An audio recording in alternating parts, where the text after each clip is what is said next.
A black SUV with no plates screeched to a stop in front of our house. Two men in fake tactical vests screamed about code violations. Then one shoved my wife off the porch.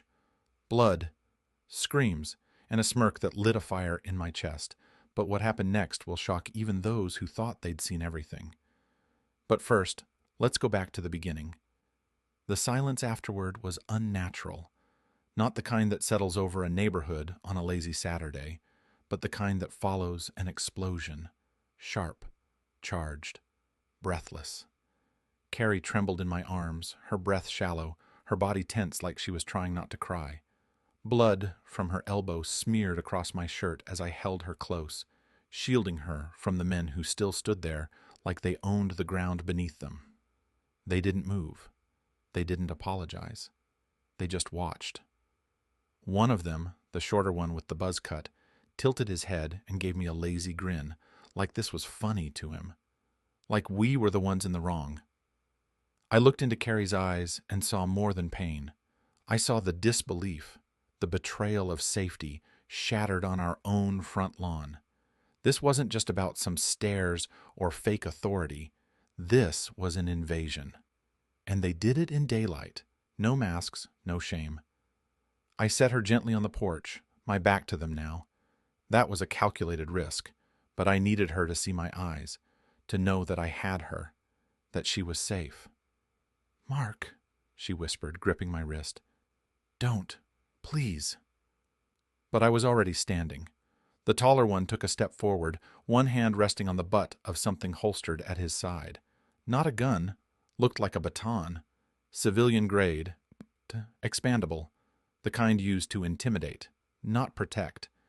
His vest shifted with the motion, and for the first time, I noticed the patch below the HOA lettering. Property Standards Division. No state seal, no federal emblem, just a name stitched on cheap nylon. "Sir, I'm going to need you to step back," he said, his voice thick with mock authority. "This is a regulated property. Non-compliance has consequences." I took another step forward, hands loose at my sides, eyes locked on his. "You're trespassing," I said flatly, "and you just assaulted my wife." His partner snorted. "No need to get dramatic." She resisted inspection. That did it. In 15 years of law enforcement, 8 as county sheriff, I've seen a lot of darkness. Meth labs in barns, domestic calls that turned deadly, the kind of heartbreak you carry home like soot in your lungs. But nothing had ever pulled this kind of fury from me. Not like this. "Get off my property," I said, voice low. They didn't budge. That's when I noticed the SUV, still idling at the curb, windows blacked out, but the glint of a camera lens peeked just above the dash.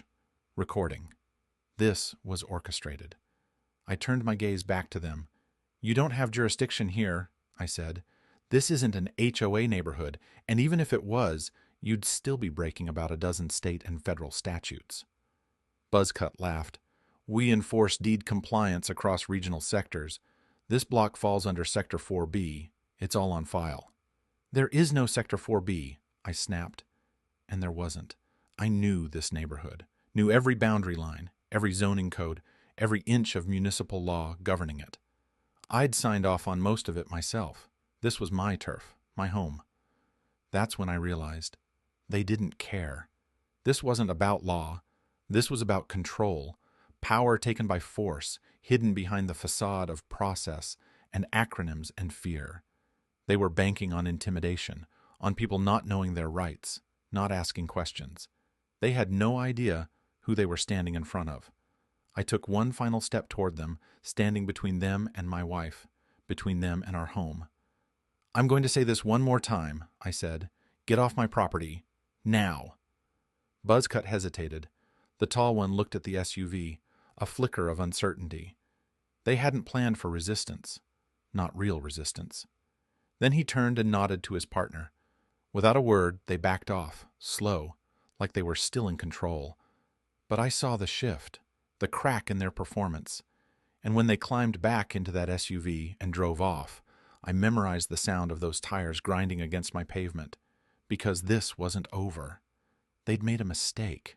A deep one. They thought they could come onto my land and shove my wife like she was some obstacle, like we were just numbers in their fake report, like we'd roll over. But they didn't know who I was, and I was about to teach them. The interrogation room smelled like sweat, metal, and the lingering tension of bad decisions. One-way glass reflected the overhead lights, casting a sterile glow across the two men in cuffs. Jason Marks and Dylan Breyer. Their tactical vests now lay crumpled in evidence bags, stripped of illusion. The patches that once read HOA enforcement looked absurd now. Cheap threads unraveling at the edges like the fantasy they'd wrapped themselves in. They sat across from each other in silence, eyes downcast. The bravado was gone. Without their props, they looked smaller. Just two aging men clinging to some twisted dream of authority. One had a faded scar over his temple. The other's hands twitched every few seconds, a tell of someone used to controlling others, but unsure what to do when cornered. I watched them from the other side of the glass with Cameron and Ray. Cameron still wore the faint smirk of someone who enjoyed his work too much. Ray, ever the quieter one, just crossed his arms and stared through the glass like he could burn holes in the truth. "You were right," Ray said finally. "They weren't just posing. They built an entire operation." He wasn't exaggerating. What we found in the SUV was damning. Fraudulent documents, mock inspection templates, printed violation notices on forged county letterhead, and a burner laptop filled with client records, real names, real addresses, most of them elderly, vulnerable, easy to intimidate. They weren't just bullies, they were predators. The laptop showed GPS pins marking dozens of homes across the county. Some marked with green check marks, successful collections, I assumed. Others flagged with red X's, resistance, likely those who'd refused to pay or demanded credentials. And tucked deep in a folder labeled Phase 2 were draft contracts for something called HOA Restructure Initiative. Pages and pages of language drafted to mimic legal code, jargon, heavy, intentionally vague, but I knew what it was. They were trying to create an HOA where none existed, privately run, privately enforced. No elections, no oversight, just unilateral control dressed up in community language. It was extortion disguised as governance, and they were close, frighteningly close. I flipped through a list of signatures. Most were scribbles. Forged. Phase 2, I muttered under my breath. This wasn't freelance. This was an organized rollout. Ray nodded slowly. "We've got something bigger here, Sheriff." I think they had help. Legal help. And that thought hit me harder than I expected, because this wasn't just two angry contractors with a grudge anymore. This had infrastructure, design, funding. I stepped out of the observation room and into the interrogation chamber. The moment the door clicked shut behind me, both men lifted their heads. "You don't look so smug now," I said quietly. Jason, older, heavier, the one who shoved Carrie, gave me a tight-lipped smile. "You've got no idea what you're interrupting." "Oh, I do," I replied. "I'm interrupting a criminal enterprise run by con men who assaulted my wife and preyed on retirees." Breyer scoffed. "They signed, every one of them, voluntary compliance." "No, what they signed was fear, dressed up with threats and pressure and just enough fake paperwork to pass a casual glance." Jason leaned forward, cuffs clinking. "You think this ends with us? This is bigger than your little town. There are templates for this, Sheriff. Whole counties, whole states. We just happened to start here." The confidence was back, not in his posture, but in his eyes. Because he believed it. They weren't inventing this. They were following it. They'd been given a playbook. That night, after they were processed and booked, I sat alone in my office going over the evidence again. Every forged document, every ledger entry, every digital trail that hinted at something wider. Carrie was home, recovering, but the image of her lying on the ground still flickered behind my eyes like a wound that wouldn't close. They'd picked the wrong family, the wrong house, the wrong sheriff. But they weren't alone. And now I knew it. The courtroom was packed, every pew filled, every wall lined with spectators leaning forward as if gravity itself had shifted toward the bench. Retirees in pressed Sunday suits, mothers clutching purses like shields, veterans with folded arms and unreadable expressions. They weren't there for spectacle. They were there for closure. I sat beside Carrie, her hand lightly resting on mine, her grip stronger than I expected, given the weeks of physical therapy. The bruise on her cheek had faded to a pale shadow, but the way she carried herself now made something clear. She hadn't just healed. She'd hardened. Judge Albright presided, old school and stone-faced, the kind of man who once walked a beat and still spoke in clipped syllables, like every word was drafted under oath. He listened intently as the district attorney laid out the charges: criminal impersonation, conspiracy to defraud, aggravated assault, elder exploitation, and willful intimidation of a public official's family. Jason Marks and Dylan Breyer sat flanked by court-appointed attorneys, now gaunt under the fluorescent glare. Their matching suits looked borrowed and ill-fitting, a costume of contrition that fooled no one.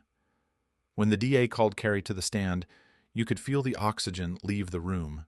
She moved slowly, deliberately, no sign of nervousness, only resolve.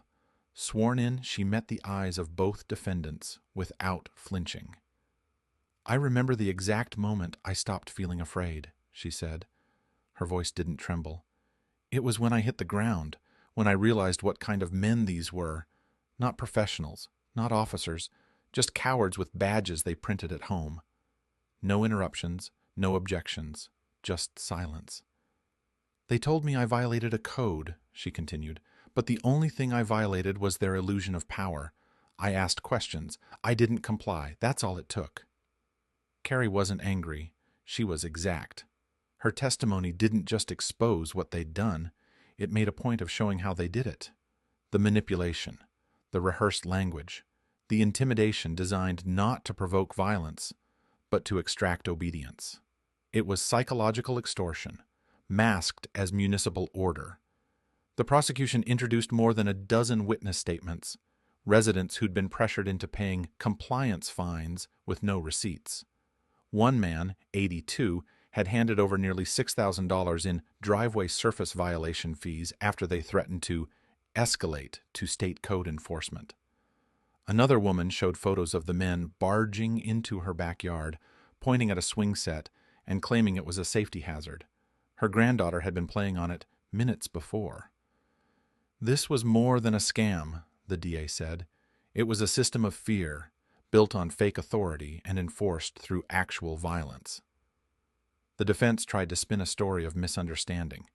They said the men had intended to start a real HOA service, that they were overzealous, not malicious. But every word landed like a lead balloon. The jury wasn't buying it. When sentencing day arrived, the judge didn't mince words. "Authority in a democracy is not seized. It's granted. You defiled that principle. You wore uniforms you didn't earn, carried out inspections you weren't authorized to conduct, and inflicted harm on the very citizens you pretended to serve." He sentenced them to 15 years apiece, no parole for the first 7. The courtroom didn't cheer. It didn't need to. The silence was its own verdict. Outside, local reporters gathered around us. Cameras, microphones, the kind of swarm you'd expect after a school board scandal, not a case of fake HOA tyrants. But the moment had grown beyond the crime. It had become a message. Carrie stepped forward before I could speak. "I stood on that porch thinking someone was enforcing a law," she said, steady as ever. "But law without truth is just force, and we don't live under force. Not here." Those words made the rounds. A soundbite, sure, but it meant something to people.